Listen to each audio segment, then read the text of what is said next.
আজকে আমি রেডি আছি। আজকে আমি চেফ।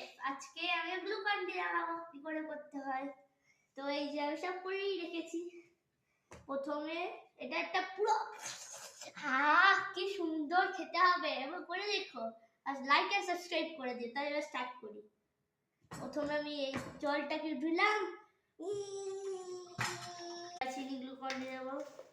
এবার চিনি দিই। আমি চিনি খেতে ভালোবাসি, জানো তোমরা? তোমরা কেমন আছো কমেন্টে বলে যাও। হ্যাঁ দাঁড়ান, এটা ভিজে গেছে আর কাপড়ে মুছতে হবে। হ্যাঁ ঠিক আছে। গ্লুকন ডি 2 চামচ দেবেন, ঠিক আছে? এবারে নুনটা দিয়ে দিই, একটু করে দিয়ে দিতাম। একটু লেবুটা কেটে আসে, একটু ওয়েট করো। এবার লেবুটা দিয়ে দিই, এটাকে গোলাই।